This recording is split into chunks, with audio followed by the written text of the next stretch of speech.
pessoal, estamos aqui novamente, né, dando prosseguimento ao nosso estudo do sistema nervoso, onde vamos falar um pouquinho sobre o que é o impulso nervoso, como ele é gerado, né, como é transmitido e como esse impulso nervoso é conduzido de um neurônio a outro dentro de uma rede neural, de um circuito neural, né?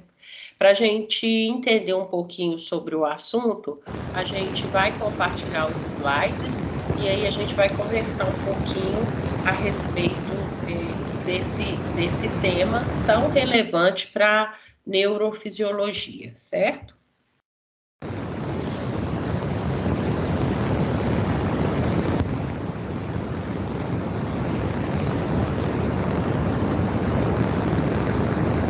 Bom, eu vou começar aqui o nosso compartilhamento desse slide, né? Que tem o mesmo título que a gente colocou na primeira aula, na parte 1 da nossa aula do sistema nervoso, que é o sistema nervoso como centro de controle do organismo, né? Na aula passada, a gente falou um pouquinho sobre a organização anatômica e organização funcional do sistema nervoso, a importância da gente conhecer as diferentes partes do sistema nervoso, central e periférico, as diferentes estruturas e entender os principais termos envolvidos no estudo funcional do sistema nervoso. Hoje a gente vai falar especificamente do que é o impulso nervoso, né? Porque a gente passa muito tempo discutindo essa questão das três funções do sistema nervoso, a função sensitiva, também chamada de função aferente, né? Onde os sinais da periferia do corpo são conduzidos até dentro do sistema nervoso central para a gente ter sensibilidade, como que os sinais passam do sistema nervoso central para os efetores viscerais e o músculo esquelético também, para que a gente tenha movimento, como que os impulsos nervosos trafegam dentro do nosso sistema nervoso central, para que a gente tenha pensamentos, sonhos, emoções e as mais diversas funções cognitivas também. E aí, a gente muitas vezes não entende bem o que é esse impulso nervoso, né? Fala-se muito desse impulso nervoso, mas na verdade o que a gente precisa entender é que esse impulso nervoso, ele corresponde a alterações na eletricidade através da membrana do neurônio, né? Na verdade, o impulso nervoso são pequenas correntes elétricas que viajam de um neurônio para outro até chegar em um ponto específico, devido a alterações no movimento de íons para dentro e para fora desse neurônio, né? Então, na verdade, o termo técnico usado para entender o impulso nervoso é potencial de ação. E para a gente entender isso, é importante a gente compreender que, na verdade, esse impulso nervoso, né, que entra para o meu sistema nervoso central, vindo da periferia do meu corpo e chega a um ponto específico do meu cérebro para eu experimentar uma sensação, esse impulso nervoso que sai de uma região específica do meu sistema nervoso central e vai estimular um músculo do meu corpo para que ele se contraia e aí eu execute um movimento, né? Ele, na verdade, ele depende do trabalho dos nossos neurônios, né? Então, a gente viu na aula passada que o sistema nervoso é formado pelo tecido nervoso. E esse tecido nervoso, por sua vez, ele é formado pelos neurônios e pelas células da glia, né? Sendo que as células capazes de receber um estímulo e responder a esse estímulo, gerando um impulso nervoso ou potencial de ação, são os neurônios. E, como eu disse anteriormente, os neurônios, eles podem ter formas diferenciadas, mesmo porque eles têm funções diferenciadas. A priori, é importante a gente entender, né, relembrar aí que os neurônios, eles têm prolongamentos de membrana especializados em receber estímulos, que são os dendritos, e esses dendritos aí são prolongamentos mais curtos do que um prolongamento maior de membrana, que é o axônio, que tem o papel de conduzir o impulso nervoso ou potencial de ação até uma área chamada botão terminal, né, ou terminal axonal, que tem a função de fazer contato com outros neurônios. E aqui a gente tem o corpo celular ou soma, onde fica o núcleo e toda a atividade, toda não, mas grande parte da atividade metabólica desse neurônio, né? A produção de ATP, que é tão importante para o bom funcionamento desse neurônio, a produção de moléculas, de neurotransmissores ou de outras substâncias que são importantes para o bom funcionamento desse neurônio. Esse neurônio aqui é o neurônio, o neurônio multipolar, né? Exatamente porque tem múltiplos pontos de prolongamento de membrana, dendritos, corpo celular aqui, o axônio, um grande prolongamento, os terminais axonais. Esses neurônios multipolares, eles têm diversas funções e, geralmente, os neurônios que chegam e estimulam os músculos a contraírem são desse tipo, né? Principalmente nos neurônios que a gente chama de neurônios motores inferiores, que chegam lá na musculatura esquelética, liberando o neurotransmissor acetilcolina para ocasionar uma despolarização na fibra muscular e, em consequência dessa despolarização, a contração. Então, esses neurônios, eles são um bom exemplo de neurônios multipolares, os neurônios motores inferiores. Outro ponto interessante da gente verificar é que existem neurônios que têm uma morfologia diferente, né? A gente tem neurônios bipolares que tem um prolongamento que se abre em dendritos, um outro prolongamento saindo do corpo celular que forma o axônio, né? Então é como se ele tivesse dois polos, né? Dois prolongamentos saindo do corpo celular. Isso a gente vai ter em algumas vias sensoriais, como do olfato. Aqui é o multipolar, que é o mesmo que eu expliquei aqui. Um exemplo, né, não é o único, mas um dos exemplos são os neurônios motores que inervam as fibras musculares estriadas esqueléticas. E a gente tem esse aqui, que a gente vai falar bastante, que é o neurônio pseudonipolar, porque ele tem aqui o corpo celular, né, de onde sai um prolongamento, e esse prolongamento, então, ele vai se ramificar, né, numa porção que se abre em terminações aqui, que a gente chama de dendritos, e esses dendritos já são contínuos com o axônio, né, que termina nos terminais axonais, ou seja, a estrutura de um neurônio, a morfologia dele, ela é fundamental para a função que ele executa, né? Então, esses neurônios pseudonipolares, eles são neurônios muito comuns nas vias aferentes, que tem aí os dendritos voltados ali para a pele, né? Aferente sensitiva, de sensibilidade geral. E aí, esses dendritos, quando estimulados, logo geram um potencial de ação ou um impulso nervoso que vai pelo seu axônio até o interior do sistema nervoso central, né? O corpo celular desse neurônio, ele fica num gânglio, né, que a gente já viu que é um conjunto de corpos celulares de neurônios, que no caso das vias sensitivas, a gente chama de gânglio da raiz dorsal, né, por onde entram os sinais aferentes.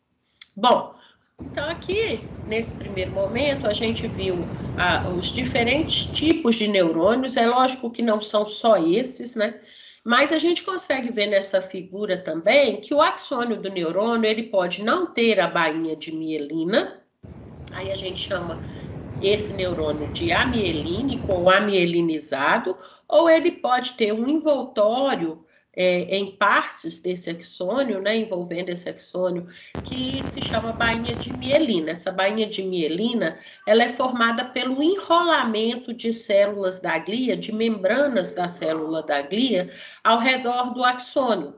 E essa bainha de mielina, ela é de extrema importância para que a velocidade do impulso nervoso seja maior, seja conduzida em maior velocidade por esses neurônios que a gente chama de neurônios mielinizados. Então, a bainha de mielina, ela aumenta muitas vezes a velocidade de condução do impulso nervoso ou do potencial de ação.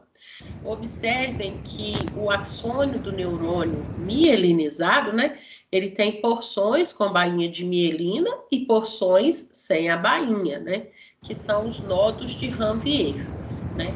Então, quando o neurônio não tem bainha de mielina no seu axônio, a despolarização, né, que é a primeira etapa do potencial de ação, ela vai ocorrer ao longo de todo o axônio e a repolarização também. Então, é um processo mais lento. E quando o neurônio possui bainha de mielina, a gente vai ter as ondas de despolarização e repolarização ocorrendo de nodo a nodo, dando impressão que o impulso nervoso salta de um nodo a nodo.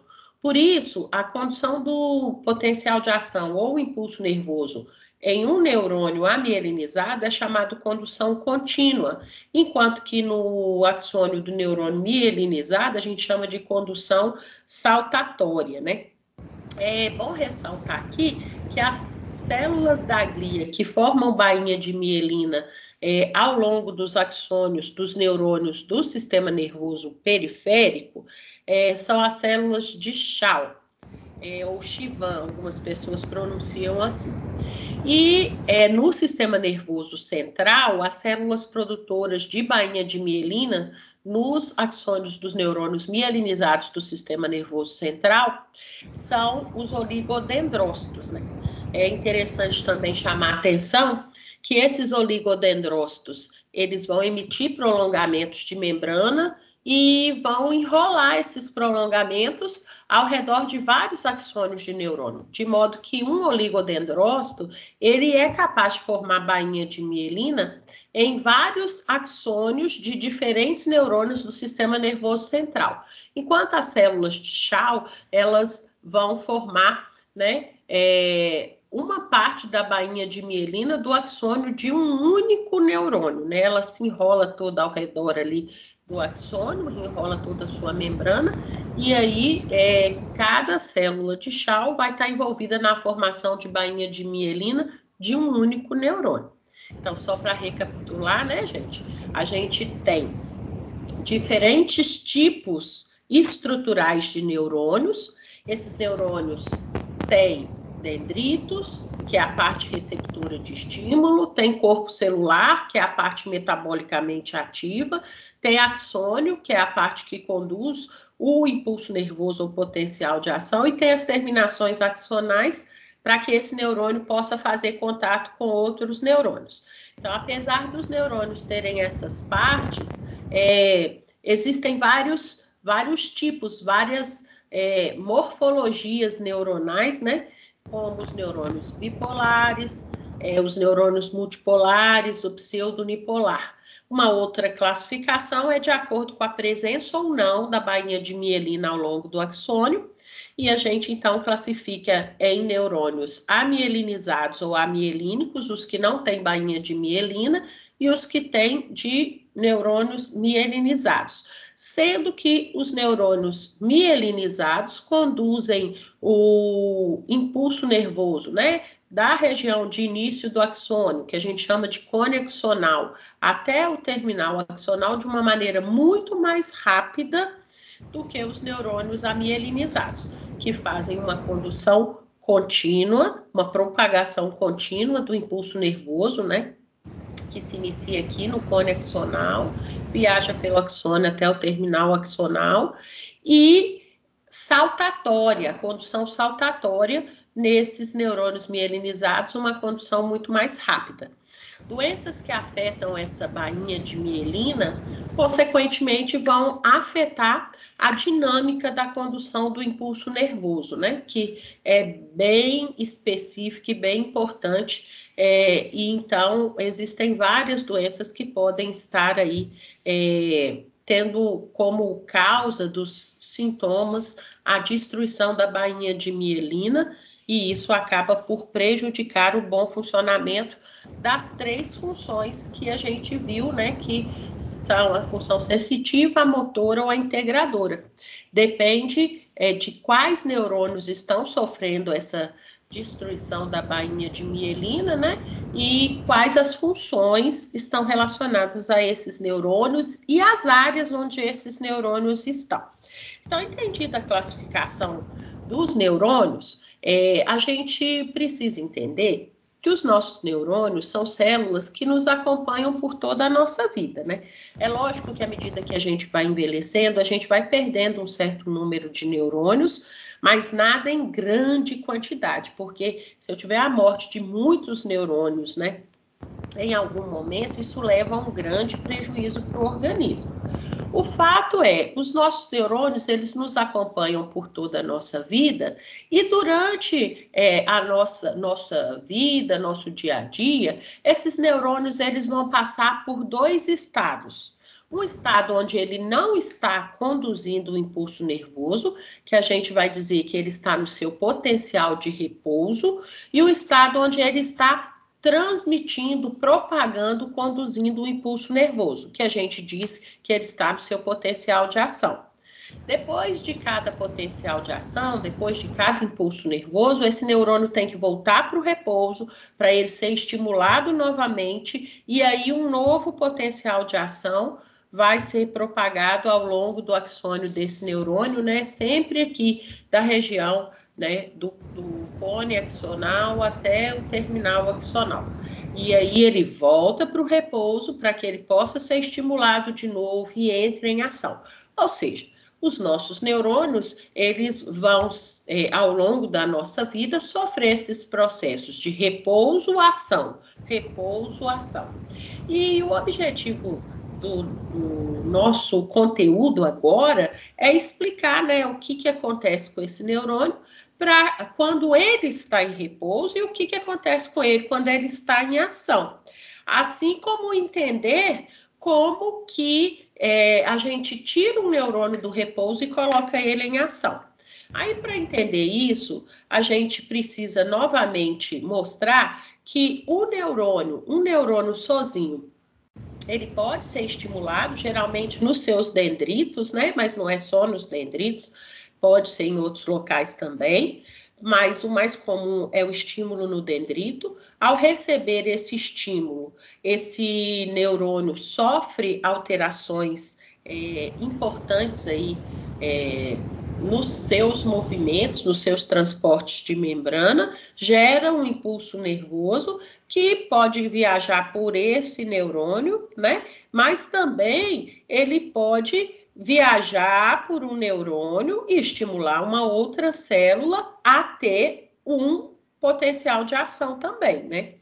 Aí a gente vê aqui, por exemplo, 2 neurônios, onde pode ocorrer o estímulo no primeiro neurônio, em resposta a esse estímulo, ele sai do seu potencial de repouso e entra em potencial de ação, e aí a comunicação dele com outro neurônio pode gerar ou não uma propagação desse impulso nervoso para esse outro neurônio, que pode gerar ou não uma propagação do impulso nervoso para outro neurônio ou para outra célula, ou seja, o estímulo ele pode ocorrer em um primeiro neurônio e devido às comunicações entre neurônios e outras células, a gente pode propagar o impulso nervoso de uma célula a outra. Esse ponto de contato de um neurônio com outro neurônio ou com outra célula, a gente dá o nome de sinapse. Então, hoje, especificamente, a gente vai estar falando aí de como está o neurônio quando ele está em repouso, o que acontece com esse neurônio para ele entrar em ação e como ocorre o impulso nervoso ou potencial de ação, tá certo? Além disso, a gente vai entrar nesse contexto das sinapses também. Bom, vamos compartilhar de novo os slides para a gente continuar.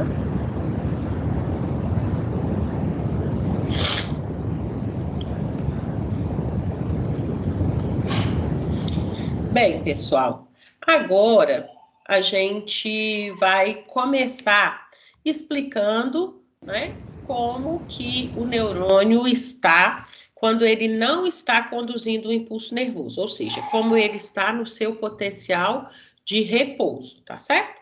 Essa figura aqui, ela nos mostra vários neurônios multipolares, né?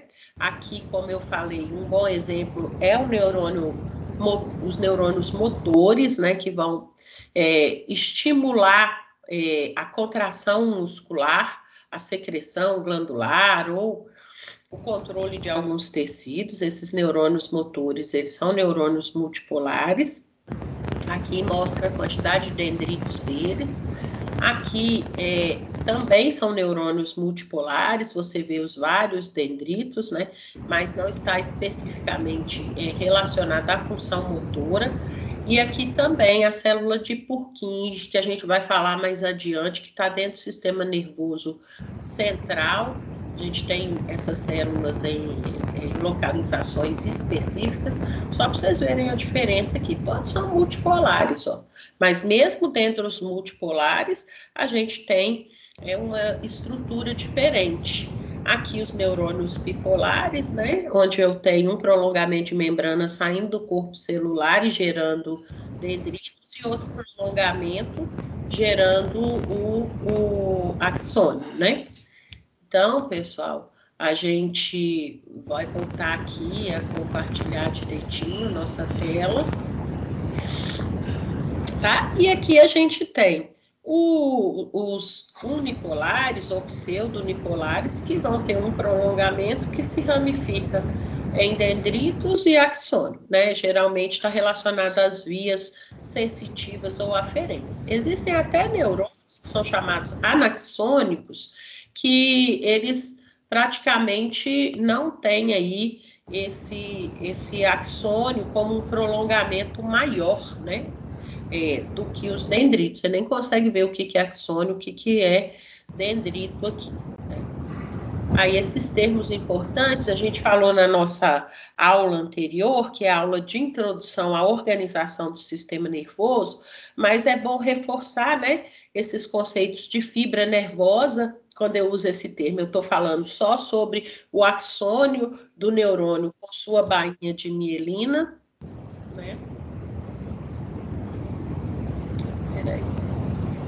O nervo, né, é um grupo de fibras nervosas mielinizadas no sistema nervoso periférico, protegido por tecido conjuntivo, né? O trato é o grupo de fibras nervosas dentro do sistema nervoso central. A substância branca, grupos de axônios mielínicos de muitos neurônios. Substância cinzenta, corpos celulares, dendritos, axônios não mielinizados. E os gânglios, grupos de corpos celulares no sistema nervoso periférico. Beleza? Bom, vamos dar continuidade aqui, né? E aí, a gente entra num ponto importante aqui da nossa aula, né? Que são realmente as modificações que ocorrem no neurônio quando ele está em repouso. Para a gente entender isso, é muito importante, pessoal, que a gente entenda que existe no meio intracelular, né, do neurônio, uma distribuição de cargas diferente da distribuição de cargas que existe no meio extracelular, né? Ou seja, o neurônio, quando ele não está conduzindo o impulso nervoso, ele apresenta-se polarizado, com o meio interno carregado negativamente e o meio externo carregado positivamente, né? E isso aí se deve principalmente ao acúmulo de proteínas carregadas negativamente no líquido intracelular, né? Essas proteínas, elas se acumulam ali dentro do neurônio. Os íons fosfato, sulfato também, né? Tem acúmulo ali no meio intracelular. Mas a gente também tem um acúmulo de íons de potássio no líquido intracelular. Não é que não tem potássio no líquido extracelular, tem no meio extracelular, mas em menor quantidade do que no meio intracelular. Por outro lado, os os neurônios, né, têm ali no seu meio extracelular um acúmulo de cargas positivas, ou seja, ali do lado de fora do neurônio eu tenho muitos íons sódio, né, uma concentração muito maior do que dentro da célula. Eu tenho muitos íons cálcio, que também tem carga positiva, são cátions, e eu tenho íons negativos também, tem o íon cloreto e outros íons ali.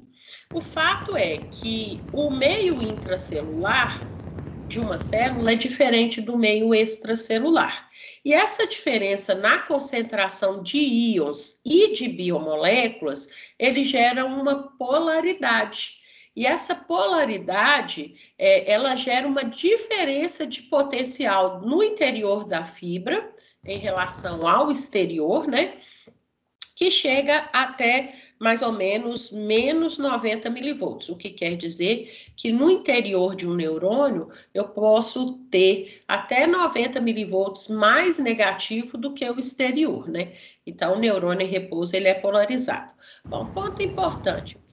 O que gera essa polaridade aí, essa diferença de potencial eletroquímico entre o LIC e o LEC, a ponto de eu medir aí essa negatividade interna, né, em relação ao ambiente externo, de chegar até menos 90 milivolts.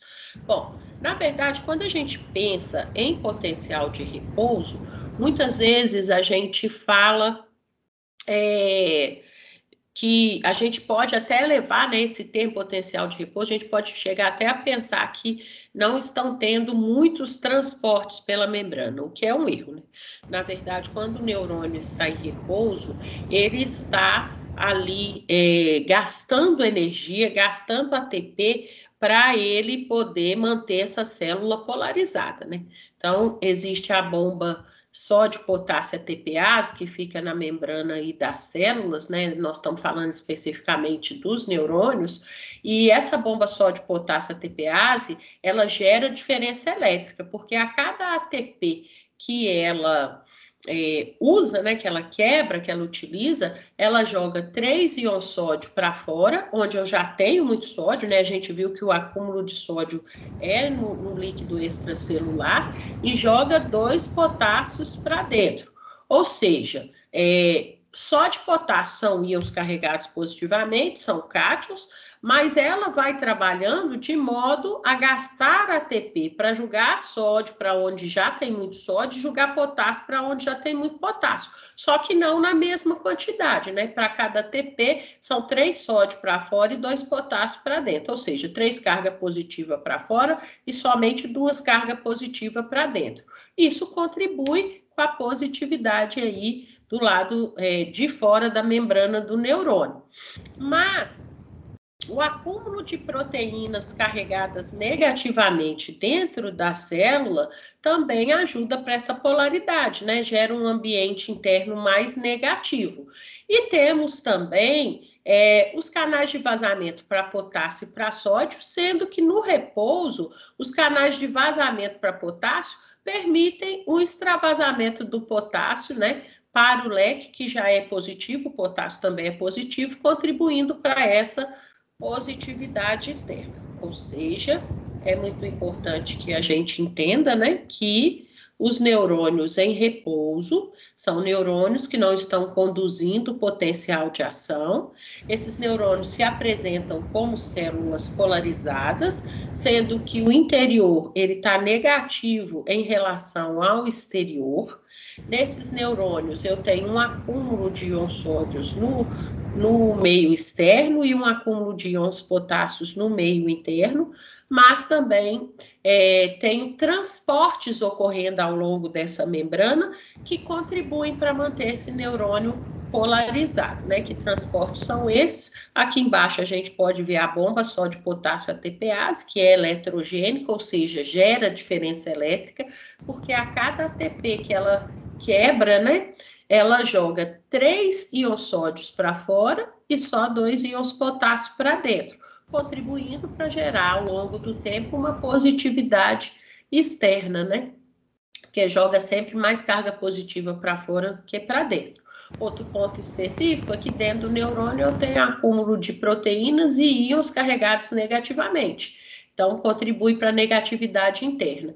E o potencial de repouso do neurônio está mais próximo do potencial do potássio, porque eu tenho, ao longo das membranas, canais de vazamento para potássio que permitem uma saída, né, gradual de potássio, que é positivo para o leque, contribuindo também para essa polaridade do neurônio, tá certo? Então, coloquei aqui resumidamente os 3 fatores que levam ao potencial de repouso da membrana dos neurônios, é a bomba sódio-potássio ATPase, os canais de vazamento para sódio e para potássio, a contribuição dos canais de potássio é maior, né, no repouso, e acúmulo de moléculas e íons negativos no interior do neurônio. Lembrando, gente, que canais iônicos sempre fazem transportes passivos, então o íon por um canal, ele está sempre permitindo o movimento do íon específico para a área de menor concentração a favor do gradiente eletroquímico, né? E a bomba, ela faz transporte ativo, ela gasta ATP para jogar sódio onde já tem muito sódio, jogar potássio para onde já tem muito potássio. Então, juntos, esses 3 fatores contribuem para o potencial de repouso da membrana ser de cerca de menos 90 milivolts, né, negativo dentro do neurônio, quando comparado ao lado externo do mesmo, né. E aí, o que tira esse neurônio do repouso, onde ele já está trabalhando ali com transportes de membrana, né? Aí a resposta é um estímulo, né? Para que o neurônio saia do seu potencial de repouso e entre no seu potencial de ação, a gente vai precisar que esse neurônio receba um estímulo. E o que é um estímulo? Um estímulo é qualquer fator que vai agir ali, geralmente nos dendritos do neurônio, que são prolongamentos de membrana, acionando a abertura de certos canais iônicos para que comece a haver uma movimentação de íons para dentro do neurônio. O estímulo, ele na verdade, ele altera a permeabilidade da membrana na área onde ele ocorreu, que geralmente é o dendrito, e esse estímulo, ele tem que ser capaz de permitir o movimento, por exemplo, de íon sódio para dentro desse neurônio, aumentando aí esse potencial de membrana para valores indo em direção ao zero, né? Subindo esses valores aí. Então, a gente ouve falar muito de estímulo limiar. O que seria esse estímulo limiar? O estímulo limiar é aquele estímulo que induz a abertura de canais de sódio sensíveis a estímulo, né? Que vai permitir um influxo ou entrada de sódio naquela região, uma subida de voltagem, né? Que no final das contas tem que levar uma alteração ali no conexional, que é aquela região do neurônio, né? De início do axônio. Então, o estímulo limiar é aquele estímulo que permite a abertura de canais de sódio em quantidade suficiente para que o sódio que entra aí nesse neurônio suba pelo menos de 15 a 20 milivolts aí no potencial de membrana, e essa mudança de voltagem, né, ela tem que ser capaz de induzir a abertura de outros canais de sódio que se localizam ao longo do axônio do neurônio. Um estímulo que ocorra, mas não gere esse mínimo de 15 milivolts, a gente chama de sublimiar, né? Ele induz uma despolarização local, ele induz a abertura de canais de sódio, mas não entra sódio em quantidade suficiente para dar essa mudança na voltagem na região do conexional, suficiente para induzir a abertura dos canais de sódio do axônio, que são canais de sódio sensíveis à voltagem. Então, a gente chama de sublimiar. Bom, então, pessoal, a primeira fase do potencial de ação, depois que esse neurônio sofreu um estímulo, né, limiar, sofreu um estímulo capaz de induzir abertura de canais de sódio, capaz de permitir uma entrada ou um influxo de sódio a ponto de causar uma despolarização mínima de 15 milivolts ali na região do conexional, né, nós vamos ter como primeira fase desse potencial de ação, que é o impulso nervoso, a fase de despolarização. O que acontece na despolarização? Bom, para que ocorra a fase 1 da despolarização, eu tenho que ter tido um estímulo limiar. Esse estímulo limiar, ele tem que ter induzido a abertura de canais de sódio sensíveis a estímulo. O sódio, como está em maior concentração no leque, ele entra no líquido, ele causa um aumento de voltagem na ordem de 15 a 20 milivolts, por exemplo, se era menos 90, aí esse influxo de sódio subiu para menos 70, vamos supor, isso é um estímulo suficiente para gerar mudança de voltagem que aciona outros canais de sódio que se encontram ao longo de todo o axônio do neurônio, que são os canais de sódio sensíveis à voltagem ou dependentes de voltagem. Por que eles são canais de sódio? Porque quando eles se abrem, existe uma seletividade para a passagem do íon sódio, por isso canais de sódio.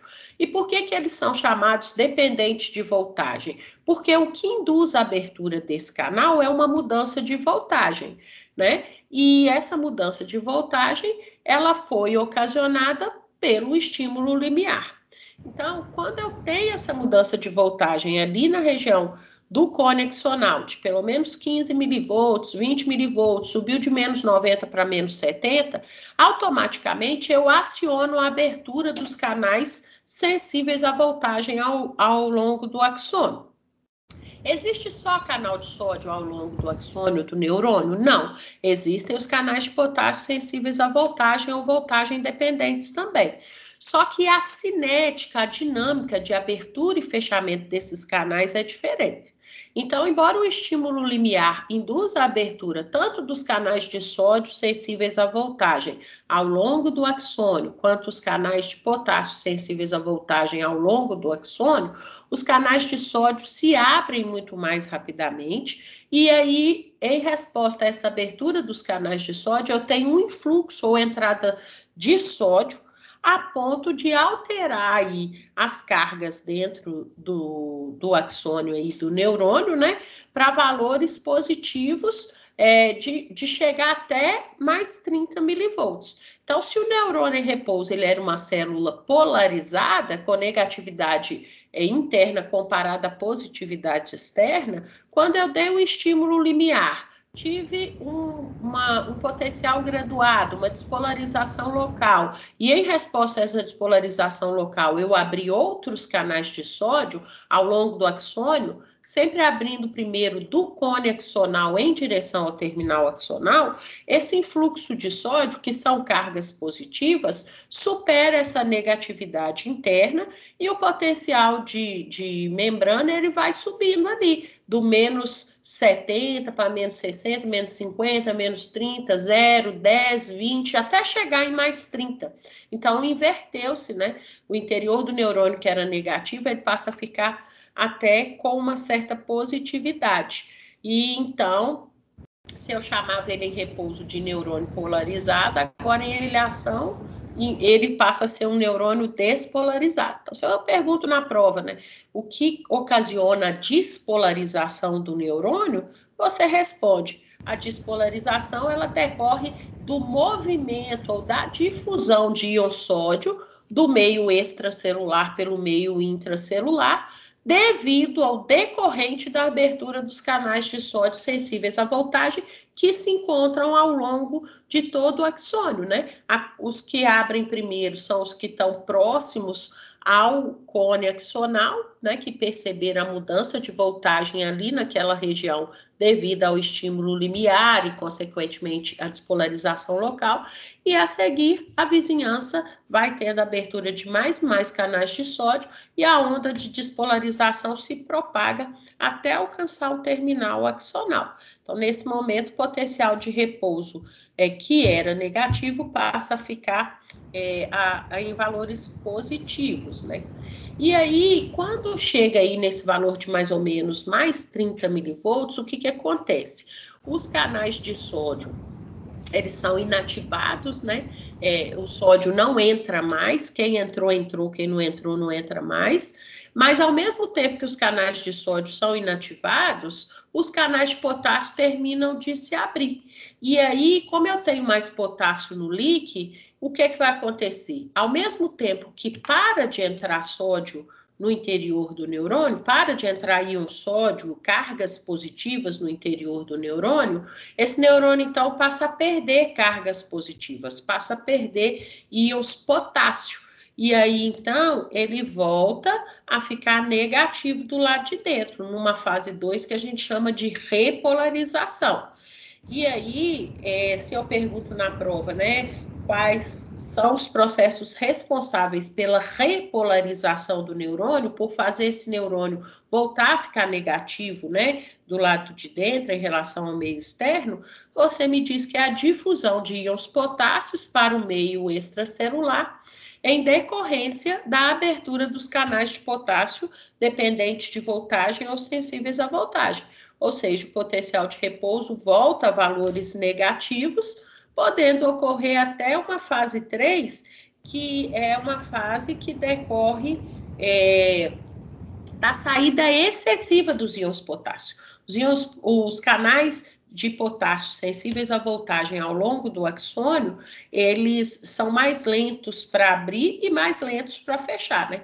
Então, a célula pode perder tanta carga positiva, perder tanto potássio, que ele pode ficar até mais polarizado do que ele era no repouso. Ele pode ficar com o potencial de membrana mais negativo do que estava no seu repouso, né? E aí a gente dá esse nome de fase 3 ou hiperpolarização, que decorre da saída excessiva de íons potássio devido a um fechamento, uma inativação mais lenta desses canais de potássio. Então, a negatividade se torna até maior do que no repouso. A gente pode ver isso através de gráficos e através de figuras, né? Então, aqui a gente tem uma figura, ó, mostrando o mesmo neurônio. Esse neurônio, quando ele está em repouso, ele apresenta-se como célula polarizada, com o interior negativo e o exterior positivo. Essa negatividade interna, ela é mantida pela bomba sódio-potássio ATPase, pelo acúmulo de íons e proteínas negativas no líquido, e também pelos canais de vazamento para potássio, ou seja, mesmo o neurônio que não está conduzindo um impulso nervoso, ele está gastando energia para se manter polarizado. Gasta-se ATP para manter esse neurônio nessa forma polarizada. E por que ele tem que estar polarizado? Porque quando ele for estimulado, ele vai poder, então, ser despolarizado, inverter aí, né, essa carga negativa no seu interior e depois ser repolarizado. Então, no repouso, o neurônio, ele tem essa negatividade interna em relação à positividade externa, que pode chegar a menos 90 milivolts, e ele gasta ATP para se manter assim como célula polarizada com diferença elétrica aí entre o interior e o exterior, né? O que tira esse neurônio do repouso? Um estímulo. Qualquer estímulo? Não. Um estímulo limiar. Um estímulo forte o suficiente para agir na membrana do neurônio, geralmente na membrana do dendrito, acionar a abertura de canais de sódio, a ponto de eu ter uma entrada de sódio, porque o sódio está acumulado em maior quantidade no leque. Então, quando eu abro o canal de sódio, o canal iônico é transportador passivo, o sódio entra, e ao entrar, por ele ser positivo, eu tenho a despolarização local, né, onde houve influxo de sódio, a voltagem sobe um pouquinho. Se essa alteração de voltagem atingir essa região chamada zona de gatilho ou conexional, o que vai acontecer? Se subir de 15 a 30 milivolts aqui, 20 milivolts aqui, o que vai acontecer? Aqui ao longo do axônio, eu tenho os canais sensíveis à voltagem, tanto de sódio quanto de potássio. E se eles são sensíveis à voltagem, eles vão se abrir quando eu tenho esse aumento de voltagem, né? Então, eu dei o estímulo, abri canais de sódio sensíveis ao estímulo. A abertura de canal de sódio leva a um influxo de sódio, e o influxo de sódio, por ser um íon carregado positivamente, aumenta o potencial de membrana. E se esse aumento atingir a região do conexional e ele for de pelo menos 15 milivolts, a gente vai chamar de estímulo limiar, e ele vai agir induzindo a abertura dos canais iônicos ao longo do axônio, tanto os de sódio quanto os de potássio sensível à voltagem. Sempre vai abrindo primeiro os próximos do conexional e aí os da vizinhança, até o terminal axonal. O fato é, os canais de sódio, eles se abrem mais rapidamente, e os de potássio têm uma cinética mais lenta. Então, à medida que a voltagem aqui sobe pelo menos de 15 a 20 milivolts, os canais de sódio se abrem primeiro, e como eu tenho mais sódio no leque, eu tenho um influxo de sódio, e, consequentemente, sendo sódio positivo, essa entrada maciça de sódio aqui vai invertendo a polaridade do neurônio. Então, se ele em repouso ele era dito polarizado, quando inverte essa carga aqui pelo influxo de sódio, eu digo que ele foi despolarizado. E aí, à medida que ele vai sendo despolarizado, os canais de sódio vão se abrindo na vizinhança e a despolarização, então, vai se propagando em direção ao terminal axonal, onde nós vamos tendo um influxo de sódio. Quando chega próximo de mais 30 milivolts, os canais de sódio são inativados e, ao mesmo tempo, são abertos os de potássio. Então, a célula para de ganhar carga positiva e passa a perder, pois a gente tem um acúmulo de potássio no líquido intracelular, e o canal de potássio só permite a passagem de potássio. Como ele é um transportador passivo, o potássio ele vai tender a sair, né? E essa saída de potássio, então, repolariza a célula, ela volta a ficar negativa. Nesse neurônio aqui, a gente pode ver que enquanto ele está despolarizando aqui próximo ao terminal axonal, aqui já está repolarizando pelo efluxo de potássio, né? Então, aqui eu estou tendo influxo de sódio e despolarização, e aqui próximo ao conexional eu já estou tendo repolarização pelo efluxo de potássio. Então, isso aqui é o mesmo neurônio, aqui o neurônio em repouso, negativo, do lado de dentro em relação ao lado de fora. Eu tive um estímulo limiar, a voltagem subiu pelo influxo de sódio decorrente da abertura de canais de sódio sensíveis a estímulo. Esse acúmulo de sódio leva uma alteração, leva uma subida aí da voltagem de menos 90 para menos 70, subiu 20 milivolts. Se for aqui na região do conexional, abrem-se novos canais de sódio sensíveis à voltagem, e aí o sódio então entra despolarizando o neurônio. A seguir, os canais de sódio são inativados, ao mesmo tempo que os de potássio terminam de se abrir, vamos ter o efluxo de potássio e a célula é repolarizada.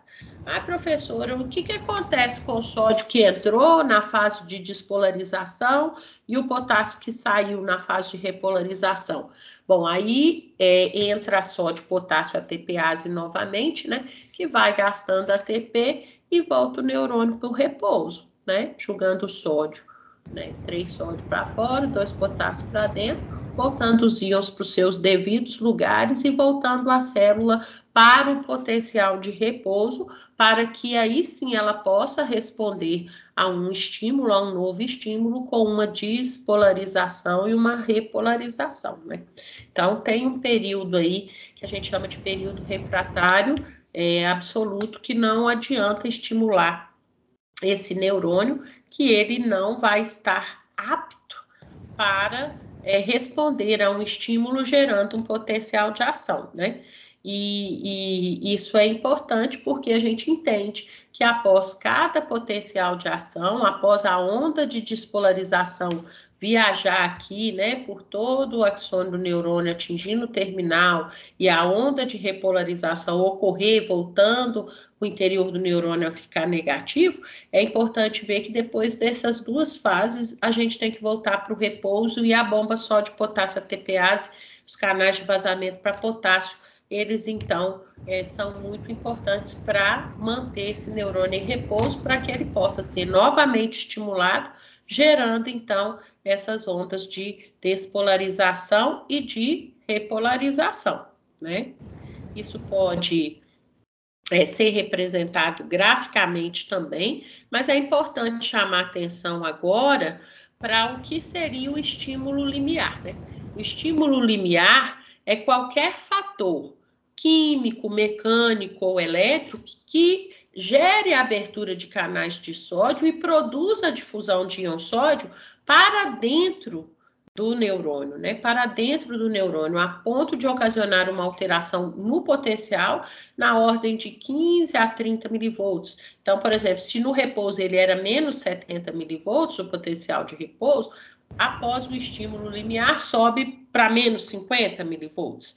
O estímulo limiar, então, é aquele que aciona a abertura dos canais iônicos sensíveis à voltagem. Só lembrando que os canais de sódio têm uma cinética mais rápida, então eles se abrem anteriormente aos de potássio, e isso permite um influxo de sódio e o cessar desse influxo de sódio pela inativação desses canais de sódio e a seguir um efluxo de potássio. E é isso que causa essas mudanças aí na eletricidade da célula, né? Que o neurônio, ele começa negativo do lado de dentro, fica positivo, depois retorna a ficar negativo. Voltou para o repouso, ele está pronto para receber um estímulo, um novo estímulo limiar e assim entrar em ação, né? Então, eu posso dizer que o impulso nervoso é o potencial de ação.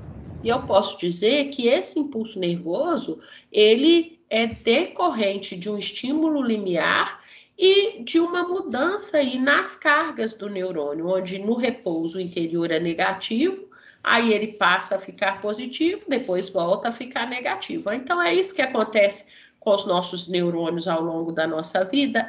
Ao longo da nossa vida, nossos neurônios passam de repouso à ação, volta para o repouso. Aí é estimulado de novo, sai do repouso e volta à ação.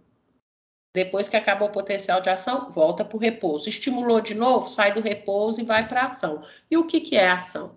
Essa inversão de cargas retornando ao repouso, né? A negatividade interna novamente. Então, isso é que viaja aí ao longo dos neurônios para eu ter sensibilidade, movimento, cognição e tudo mais. Então, a linguagem dos nossos neurônios são os impulsos nervosos, são os potenciais de ação, que são essas mudanças na eletricidade do neurônio, quando ele precisa transmitir aí algum sinal para um ponto específico. A velocidade da condução, como eu disse, é maior nas fibras mielinizadas, que tem uma condução saltatória, e menor nas fibras amielinizadas, que tem uma condução contínua. E aqui a gente tem, então, um gráfico, né, representando o potencial de repouso e o potencial de ação, né? Então, aqui, ó, a gente tem um potencial de repouso em torno de um pouco mais abaixo, né, de menos 70 milivolts, até esse ponto aqui. Enquanto não tem estímulo, ele continua dentro desse valor. Esse potencial de repouso, ele se deve ao trabalho, né, da sódio potássio ATPase, que está sempre jogando mais carga positiva para fora do que para dentro do neurônio, né? Se deve aos canais de vazamento para potássio, que permite um pequeno vazamento de potássio do LIC para o LEC, porque canal iônico é transportador passivo, e ao acúmulo de proteínas carregadas negativamente no LIC. O ponto 2 aqui seria o ponto onde esses neurônios, eles são estimulados, né? E esse estímulo, ele induz a abertura de canais de sódio, e como eu tenho mais sódio no LEC, o sódio entra do LEC para o LIC, fazendo com que a voltagem naquele local do estímulo, ela suba, e aqui ela está subindo aqui mais ou menos 20 milivolts. Você vê que está subindo aqui próximo do menos 70 a próximo do menos 50. Se esse estímulo ele for suficiente para poder levar um influxo de sódio que suba a voltagem pelo menos 15 milivolts, a gente vai chamar esse estímulo de estímulo limiar ou estímulo que permite atingir o limiar de excitação.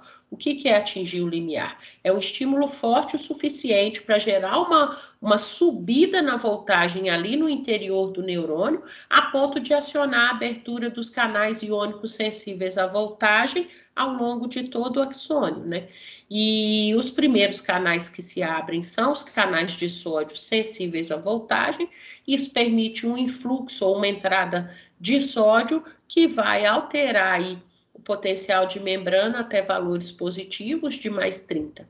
Quando chega nesse ponto 5 aqui, né, onde eu tive a despolarização propagada por influxo de sódio pelos canais de sódio dependentes de voltagem ou sensíveis à voltagem, esses canais de sódio são inativados, os canais de potássio terminam de se abrir e eu paro de ter influxo de sódio, a célula para de ganhar carga positiva, no mesmo momento em que ela passa a perder, pois eu tenho mais potássio no líquido. Então, se abrem-se os canais de potássio, nós vamos ter o efluxo de potássio, e esse efluxo de potássio repolariza a célula, né? Ela que estava com seu potencial de repouso, seu potencial de membrana em valores positivos, ela agora volta à negatividade, podendo ser até hiperpolarizada. Aí agora ela tem que voltar para o repouso, aí entra em cena a sódio-potássio ATPase, que volta então, que permite a manutenção do potencial de repouso. E agora, quando eu tiver um outro estímulo, essas alterações elétricas ao longo da membrana desse neurônio vão ocorrer novamente. Ele vai ter uma onda de despolarização propagada devido ao influxo de sódio pelos canais de sódio dependentes de voltagem ao longo do seu axônio, seguido de uma repolarização devido ao efluxo ou saída de potássio pelos canais de potássio sensíveis à voltagem, que também se encontram ao longo do axônio, e a sódio-potássio ATPase retorna os íons para os seus devidos lugares, voltamos ao repouso. Então, assim, nossos neurônios, eles vão atuando, né, dentro do nosso corpo, sempre assim, repouso, ação, repouso, ação, repouso, ação.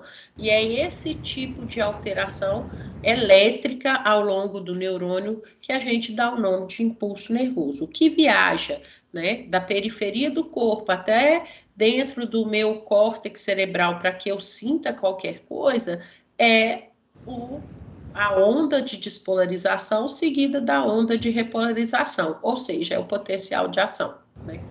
E aí a gente vai estudar melhor isso quando a gente for falar de sensibilidade, mas também quando eu digo que para movimentar qualquer músculo, o impulso nervoso viaja de uma área do meu cérebro e passa para estimular o meu músculo, né, através dos neurônios eferentes, o que passa realmente é a onda de despolarização seguida da onda de repolarização, e assim os nossos neurônios eles vão trabalhando entre repouso e ação sucessivas vezes ao longo da nossa vida, tá certo?